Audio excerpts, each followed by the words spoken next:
Baiklah, Assalamualaikum warahmatullahi wabarakatuh. Perkenalkan, nama saya Siti Fatimah dengan NIM 236810667, kelas Ekonomi Syariah 5C. Jadi, hari ini saya akan mempresentasikan artikel yang telah saya dan rekan saya buat untuk mata kuliah Manajemen Keuangan Syariah, yang dimana judul artikel kami itu adalah Analisis Implementasi Manajemen Keuangan dalam Mendukung Kinerja Operasional SMPIT Hidayatul Falah.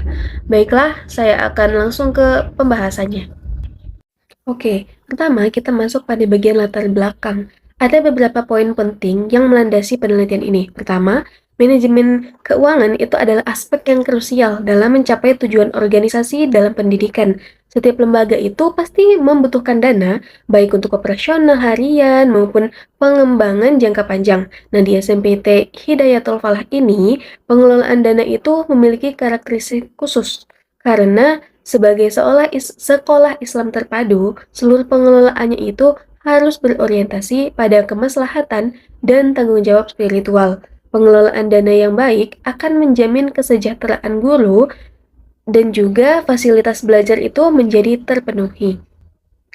Berikutnya, kita akan masuk ke landasan teori. Secara teori, manajemen keuangan yang kami bahas itu mencakup rangkaian aktivitas, mulai dari perencanaan atau yang biasa disebut dengan planning, kemudian pengorganisasian, pelaksanaan, hingga pengawasan atau controlling terhadap aset lembaga yang dimana tujuannya itu jelas, yaitu untuk memastikan sumber dayanya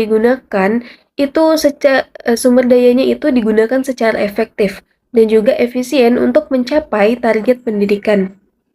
Nah, kami juga berpegang pada 3 prinsip utama, yaitu prinsip transparansi, akuntabilitas, serta efektivitas dan juga efisiensi. Kemudian, untuk penelitian terdahulu, penelitian ini juga merujuk pada beberapa studi.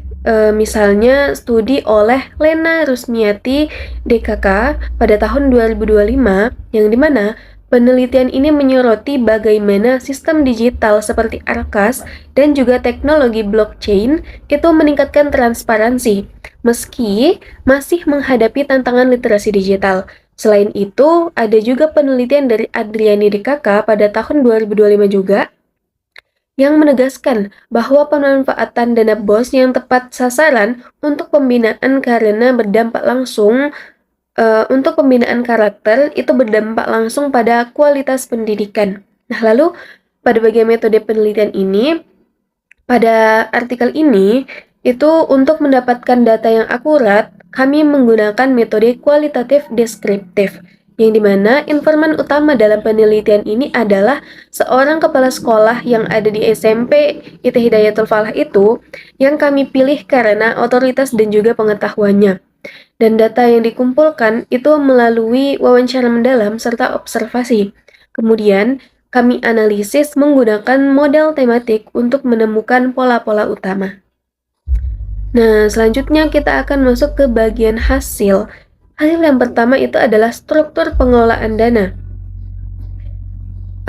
Pengelolaan dana di SMP IT Hidayatul Falah itu unik, yaitu dibagi menjadi 2 model utama.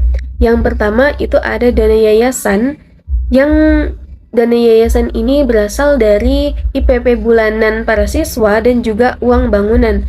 Dana ini digunakan untuk pembangunan fisik dan juga renovasi serta gaji pokok guru dan staf. Kemudian itu ada dana sekolah atau dana operasional yang berasal dari dana BOS pemerintah, yang peruntukannya adalah untuk kebutuhan harian, fasilitas kelas, dan juga kegiatan akademik.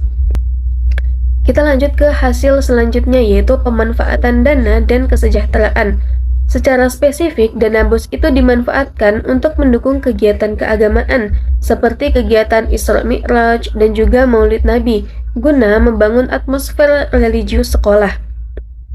Nah, terkait kesejahteraan, meski gaji pokok itu berasal dari yayasan, sekolah itu memberikan insentif tambahan dari dana BOS sebagai bentuk apresiasi kepada para guru. Jika terjadi kekurangan dana di tingkat sekolah, Koordinasi itu akan dilakukan dengan mengajukan proposal tambahan kepada pihak yayasan. Nah, sekarang kita akan masuk ke bagian pelaporan dan evaluasi. Mekanisme pelaporan pada sekolah ini tuh dilakukan secara internal dari sekolah kepada yayasan, di mana yayasan itu berperan melakukan supervisi dan juga memastikan penggunaan dananya itu sesuai aturan pemerintah.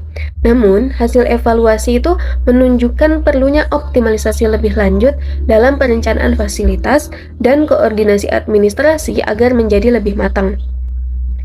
Nah, sebagai penutup, saya akan menyimpulkan presentasi ini, yang dimana dapat disimpulkan bahwa manajemen keuangan di SMP Hidayatul Falah itu sudah terstruktur dengan pembagian wewenang yang jelas, yaitu antara yayasan dan juga sekolah.